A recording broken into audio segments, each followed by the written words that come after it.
સર્વવાદ નિરાશ કરતો. ગયા નામમાં આપણે જોયું કે વેદ જેની સ્વીકૃતિ નથી કરતી, જેવા શૂદ્ર, જેવા કે આદરણદાસ કુંભાર અને મોહના ભંગી, શૂદ્રનો ક્યારેય એનો પતો ના પડે, ત્યારે એવા જીવને વેદે જેને માન્યતા નથી આપી એવા જીવની સ્વીકૃતિ આપે કરી એ એમની માનતા છે. એટલે સ્ત્રી શુદ્રાદી ઉદ્ધરતી ફળનો આપણે જે ગયા વખતે વાત કરી હતી તે. હવે આપણે 14મું નામ લઈએ છીએ, અંગીકૃતો ગોપીશ વલ્ભીકૃત માનવ. હવે અંગીકાર માત્રથી, અંગીકાર એટલે અંગરૂપ બનાવવું. જેમ આપણને કોઈ પ્રસાદ આપે તો આપણે ખાવો તો ખાઈને તો મૂકી દઈએ, મૂકને આપી દઈએ.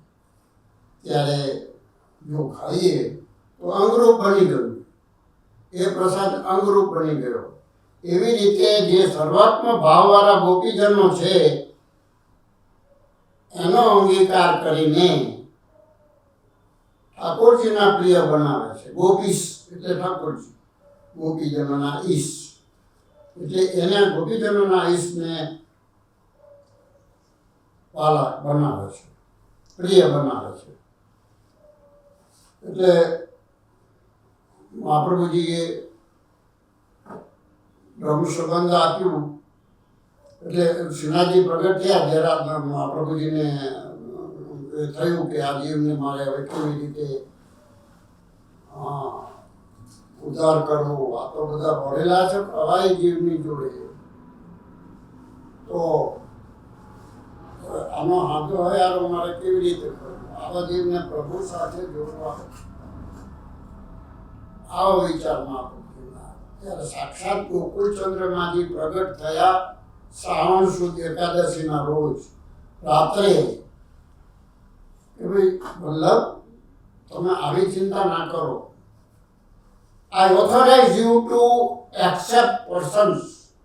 જે સર્વોત્તમ ભાવી જીવો છે એને તમે બ્રહ્મ સંબંધ કરાવશો, એ જીવને હું તરછોડીશ નહીં, એને સદાય માટે એક્સેપ્ટ કરી દઈશ. આવી ઓથોરિટી આપી. જેમ આપણે કોઈ ઓફિસમાં ગયા હોય તો પેલા કહે છે વેરીફાઈ કરાવી લો પછી આવો. એટલે અહીંયા પણ મહાપ્રભુજીને કે તમે જે જીવને વેરીફાઈ કરીને મોકલશો એ જીવને અમે તરછોડીશું નહીં. એટલે એ જાતનું પ્રોમિસ આપી અને ગોકુળચંદ્રમાંથી અંતર્ધન થઈ ગયા. પછી મહાપ્રભુજી મધુરાષ્ટકનું ગાન કરે છે કે એ સ્વરૂપ કેવું સ્વરૂપ બતાવ્યું. અધરમ મધુરમ, વદનમ મધુરમ, ચલિતમ મધુરમ, બધું જ આખું એમનું સર્વ શ્રેયાંગ મધુર છે.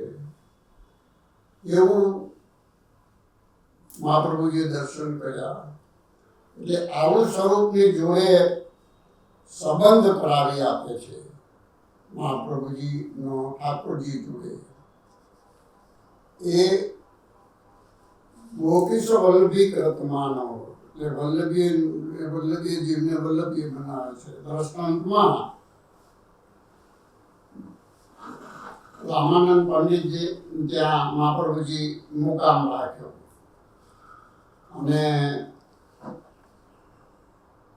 ત્યારે એના પતિ પત્ની જ્યાં જેને ત્યાં મુકામ હતો એને કે ભાઈ ગોબર લઈ લેજે, આ લોકો આવ્યા છે ને તો બધું એને ખપ પડશે એટલે લઈ લેશે તો આપણને પછી તકલીફ થશે.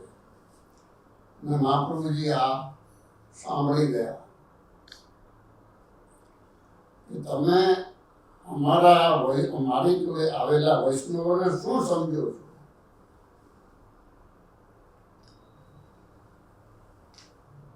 એ નિત્ય લીલાના જીવો છે.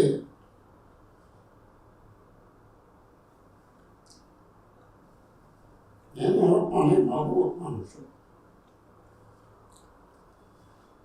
એટલે ત્યાંથી મોટા આવતા પહેલા તમે બોલાયો રામાનાથ પંડિતને કે હવે અમારે અહીં તમારે ત્યાં મોકામ નથી જઈએ છીએ. એટલે મહાપ્રભુજી કે તમે જે જીવને વેરીફાઈ કરીને મોકલશો એ જીવને અમે તરછોડીશું નહીં. એટલે એટલે રામાનંદ પંડિતને બહુ દુઃખ લાગ્યું. ના પ્રભુ તમે ના ગયા. બહુ વિરોધીઓ ગાંડા જેવા થઈ ગયા.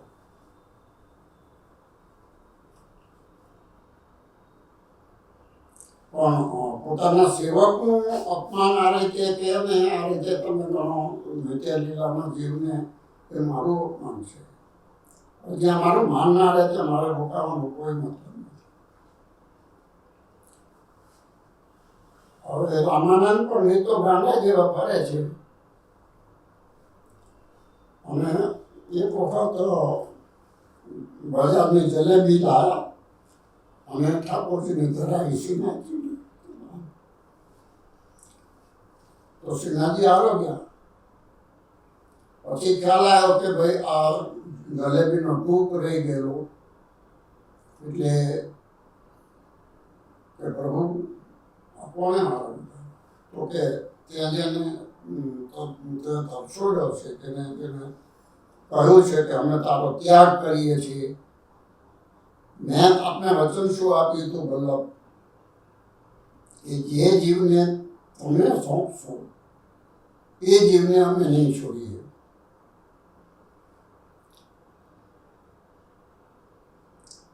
એટલે અમે અમારા વચનબદ્ધ છીએ.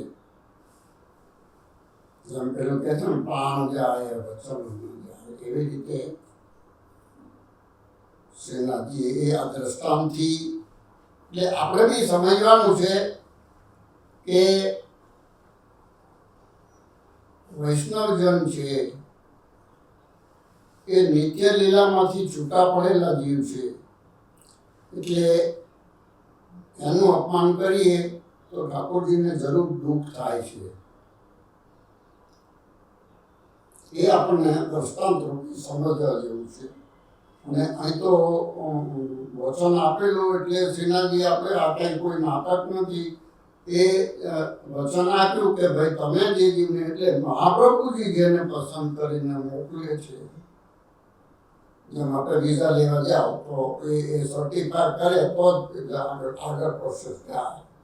એવી રીતે મહાપ્રભુજી જે જીવનો શ્રીનાથજીને સોંપે છે બ્રહ્મ સંબંધ વખતે, એ જીવનો ઠાકોરજી તરછોડતા નથી અને સદાય માટે પોતાનો કરીને રાખે છે. આ પુષ્ટિ માર્ગની ખાસિયત છે કે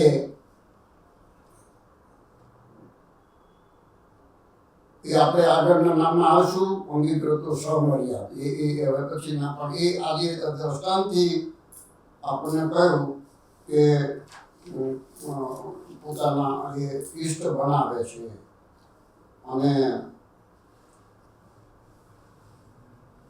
કદી છોડતા નથી. હવે ત્યાર પછી નામ પૂરું થાય છે કે અંગીકૃત સમર્યાદ. હવે સમર્યાદ અંગીકૃતો સમર્યાદ એટલે જેમ ગીતાજીમાં ઘણી વખત કહ્યું છે કે 35 જાતના તમારામાં ગુણ હોય તો ભગવાનને તમે આરાધના કરી શકો. એવી રીતે એ માર્ગની અંદર અમુક મર્યાદા માર્ગની અંદર તો કેમ કે પ્રભુને મળવું હોય તો તમારે આવું કરવું પડે. એવી રીતે આપણે હવેનું નામ જોઈએ છે અંગીકૃતો સ્વમર્યાદ. એટલે મહાપ્રભુજી અંગીકાર તો કરે છે જીવનો, મહાપ્રભુજી કમશ્રીનાથજી. એટલે પણ એ વેદની મર્યાદાને ઉલ્લંઘન કર્યા વગર એ જીવને અંગીકાર કરે છે. વેદની મર્યાદા એવી છે કે અમુક સાધનો કરો, જપ તપ યોગ વ્રત દાન જે કંઈ કરવું વેદની મર્યાદા પ્રમાણે કરો તો તમે આગળ આવી શકો. પછી તો તમે અમને એક્સેપ્ટ કરીએ. અને બીજી મર્યાદા એવી છે કે જો એ નિત્ય લીલાનો જીવ હોય તો જ અંગીકાર થાય. પણ અહીં પુષ્ટિ મર્યાદા છે. પુષ્ટિ મર્યાદામાં તો જે જીવ શરણે આવે, એમ એ શરણે કોણ આવશે? જે હતા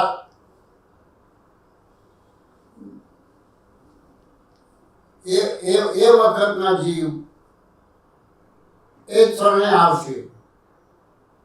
એટલે શરણે આવે તો સમજી લેવાનું કે આ નિત્ય લીલાનો જીવ છે.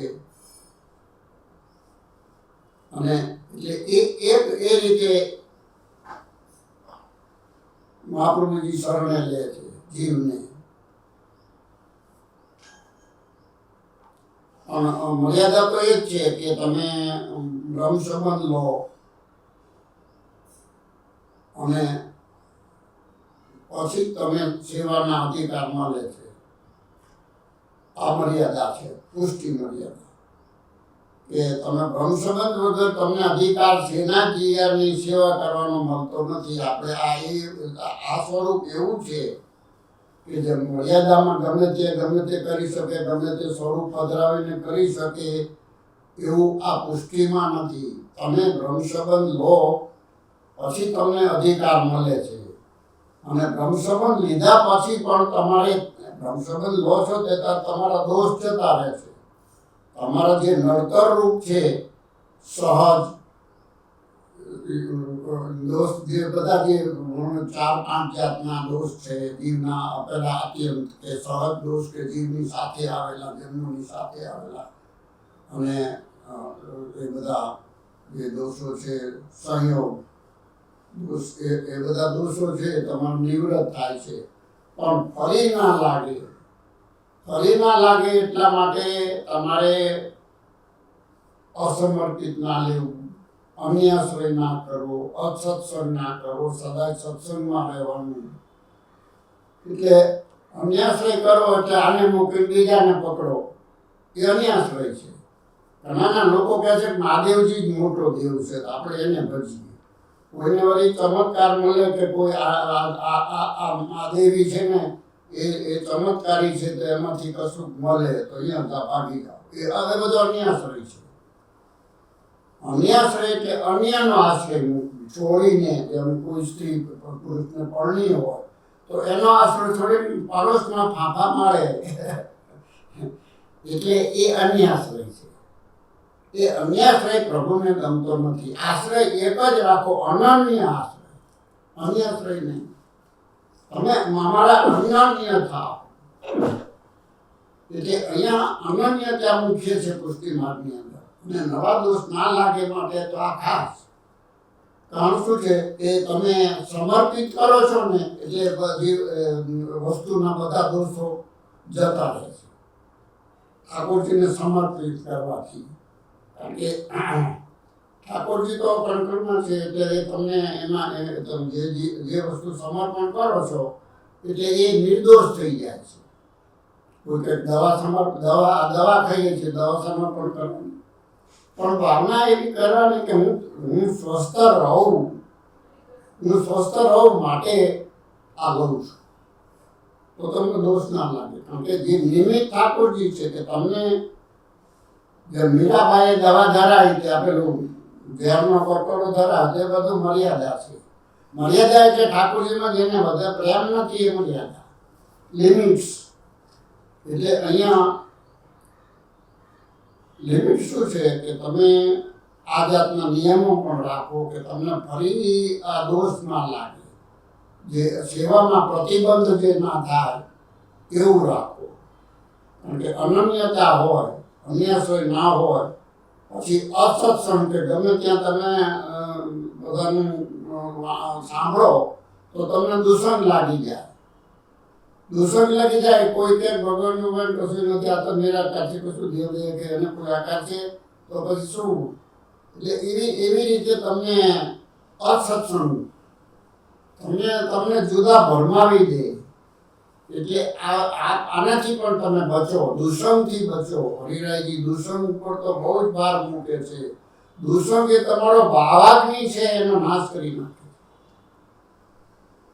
ચડતા જીવ હોય જેનો ભાવ વધતો જાય, કોઈ સત્સંગથી વધે. કારણ કે ઠાકોરજીનું આપણે ભક્તિ કોને કહીએ? આપણા માર્ગની અંદર કે મહાત્મા જ્ઞાનપૂર્વક સર્વતાધિક સ્નેહ એને ભક્તિ કહીએ. એવું છે આપણે સમજવાનું. એટલે સત્સંગની અંદર જો તમે અનન્યનો સત્સંગ કરો, જે ઠાકોરજીને અનન્ય હોય અને જેને ભજતા હોય અને બીજે માર્ગે ના જતા હોય, અન્ય માર્ગી ના હોય, તો તમને તમારો ભાવ વધશે. માટે અહર્નિશ ભાવ વધારવા માટે સત્સંગ જરૂરી છે. આપણે કહીએ કે તો સત્સંગ તો કંઈ રોજ થોડો, તો ઘરમાં આપણે રોજ કચરો થાય છે ને, રોજ વાળીએ છીએ. અંદાજ કાલ તો વાળો હતો, કાલ ખાતું હતું જ નહીં, રોજ શું કામ ખાવાનું? એવી રીતે આપણે સત્સંગની રોજે જરૂર છે. કારણ કે આપણું અંતર મેલું થતું જાય છે કોઈ પણ કારણે. આપણે ભગવાનથી દૂર થતા જઈએ છીએ. એટલે એ દૂરી ઓછી કરવા માટે આપણે સત્સંગ તો જરૂરી જ છે. કારણ કે સત્સંગમાં ભગવાન તરફ આપણને પ્રેમ જાગે છે, ભાવ જાગે છે કે આ એક મર્યાદા છે કે તમારે આ રીતનું સમર્પણ કરી સમર્પિત લેવાનું. તો જીવ ગમે તેટલો દુષ્ટ હોય પણ ભગવાન કૃપા કરે તો એને મળે છે. માટે અહીંયા કૃપાનો કોઈ નિયમ નથી. જેમ વરસાદ છે ને, ઉકરડામાં વરસે, ખેતરમાં ના વરસે. એટલે કોઈ બંધન નથી કે કૃપા ક્યાં કરવી. ખેતરમાં ના વરસે, વાદળ જતું રહે. એવું આપણને ભગવાનની કૃપાનો કોઈ નિયમ નથી કે ભાઈ આટલા જપ કર્યા, આટલા રોજ પાઠ કરું છું ને મને જ કેમ આવું થાય છે. પણ ભગવાન તો અત્યારે સમજે છે તમે શું પાઠ કરીને તમારું મન ક્યાં રાખો છો. સદાય સમર્પિત જીવન જીવો તો તમે ભગવાનને વાલા બની શકો. જેમાં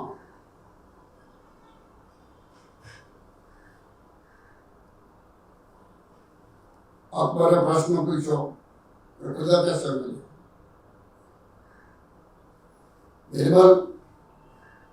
બીરબલ એનો સેક્રેટરી. એટલે પછી એને સવાલ થયો કે આને વિચારવું પડે ખુદા कैसे मिले. હું તો મારે ખુદાનું દર્શન કરવા જ હોય પણ મને ખબર અત્યારે નથી. એટલે એની છોકરી કે હું જવાબ આપીશ. એટલે એ તો જ્યાં ગુસાઈજી બિરાજતા હતા ત્યાં અકબર બાદશાહને લઈ ગઈ અને કહ્યું ગુસાઈજીને તો કે ખુદા कैसे मिले? રમણ તમે મળ્યા એમ મળે. એટલે શું? તમારી ઈચ્છાથી ના મળું હું. મને એમ થાય કે યુ આર વેલકમ તો તમને મળી શકું છું. અકબર બાદશાહને ગુસાઈજીએ કહ્યું. એટલે જીવ ઈચ્છે તો ભગવાન ના મળે પણ પ્રભુ ઈચ્છે એને મળે. તો કેટલાય કે જો ઈચ્છે એને મળતું હોય તો આપણે એ ઈચ્છે ત્યારે મળશે. એટલે આપણે કંઈ કરવાનું નહીં. એટલે આ હંમેશા અધિકારી ના મળે પણ એનો પીએ રસ્તો બતાવે. તમે આવું કરો ભગવાન મેળવવાનો જો રસ્તો બતાવે. એવો ગોવિંદ સ્વામી રસ્તો બતાવ્યો. ભગવાન કેવી રીતે મળે? કહે છે કે તો એની ઈચ્છા હોય તો જ મળે. એની ઈચ્છા ક્યારે થાય એ આપણને શું ખબર? એટલે ગોવિંદ સ્વામીએ રસ્તો બતાવ્યો. ગોવિંદ સ્વામી એના ખાસ ઠાકોરજીના અંગત प्रीतम प्रीत ही से पहिए,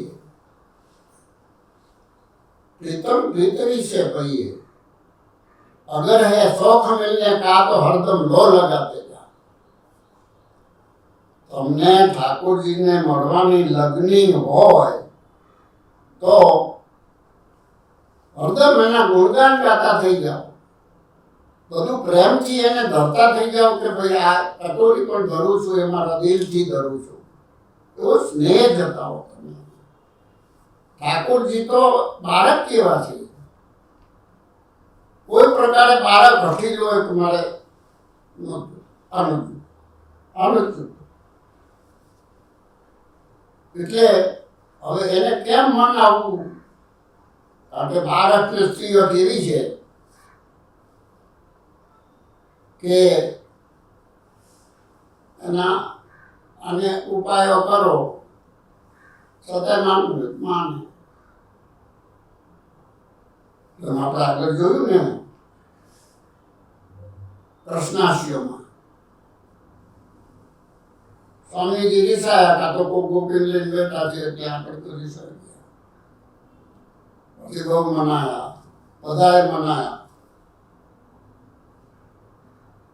પછી મહાપ્રભુજી જ્યારે એમનું કૃષ્ણાશ્રય સ્વરૂપ પ્રગટ થયું અને કહ્યું કે ભાઈ આવું કંઈ નથી, કોઈ ગોપીએ નથી, પણ આ તો આપનું પ્રતિબંધ ખુદનું, એટલે આ થયું। એટલે સ્ત્રીહક ને બાળક, હવે બાળક કોઈ પણ રીતે માનતું ન હોય પણ કોક આવીને આમ ખકડાવે તો એ રાજી થઈ જાય। એટલે ઠાકોરજીનું સ્વરૂપ આવું છે, બાળ સ્વરૂપ છે, એટલે એને પ્રેમ કરો, હરદમ લો લગાતે જા। લો એટલે લગ્ની, હરદમ તમારી લગ્ની હોય એને મળવાની તો તમને મળી શકે। બાકી તમારું મન ઇધર ઉધર ફરતું હોય તો ઠાકોરજી કહે છે અમે એવા સસ્તા નથી કે તમને મળીએ। તમારો પ્રેમ હોય, જે ગોપીજનોનો પ્રેમ હતો અને એને સર્વ સમર્પણ કરવાની તૈયારી હતી ત્યારે ઠાકોરજી મળ્યા છે કે અમે તો ઘરબાર છોડીને આવ્યા છીએ। જેને થૂકીને આવ્યા છો ને તમે ચાપવાનું કહો છો, તમે શું કહો છો?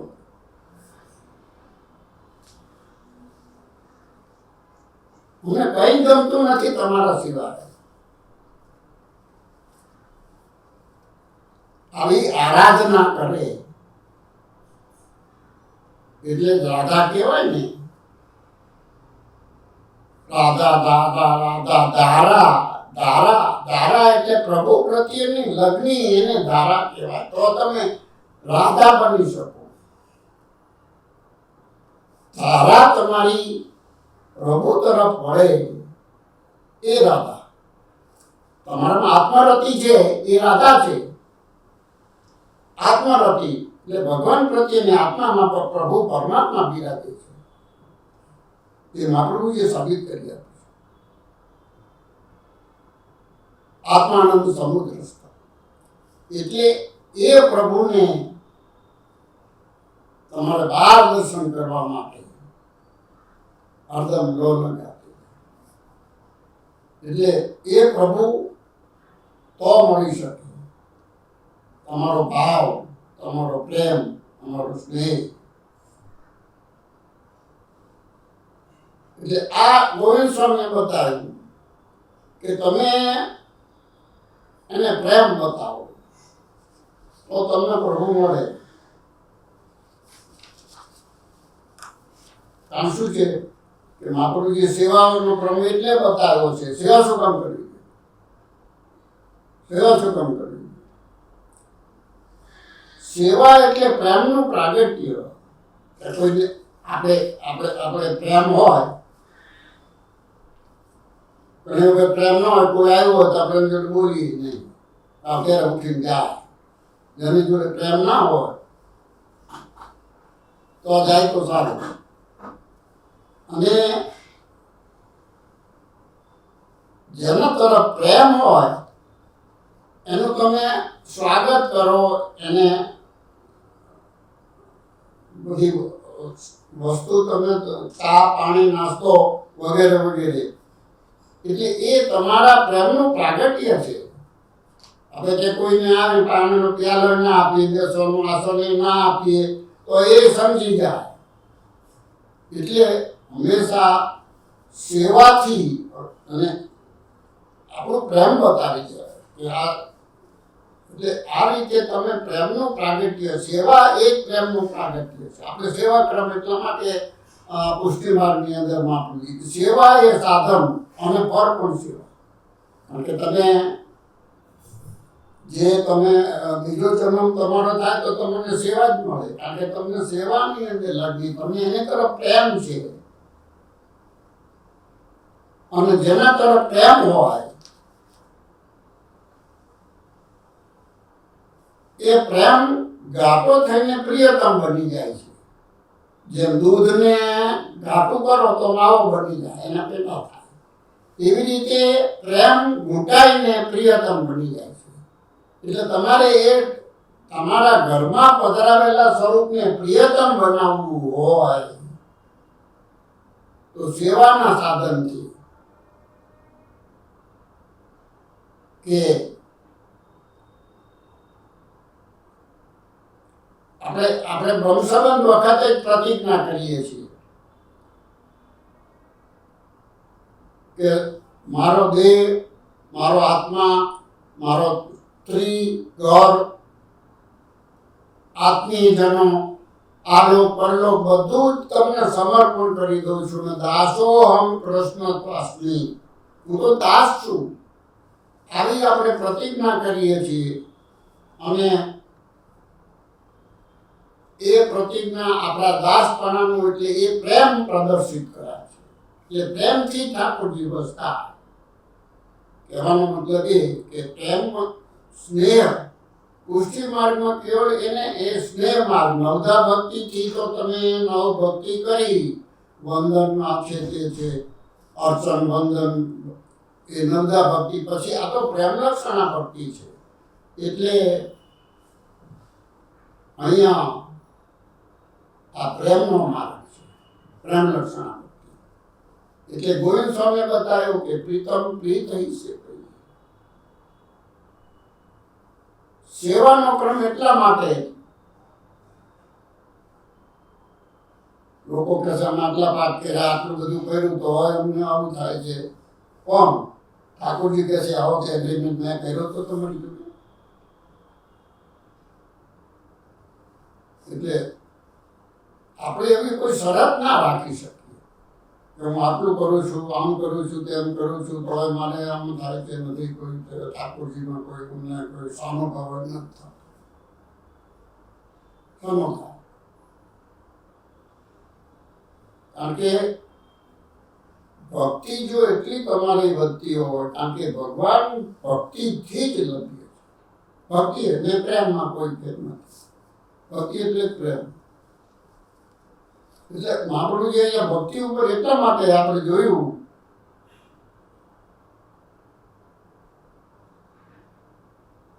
આપણે ભક્તિ માર્ગાબ્જ માર્તનમાં જોયું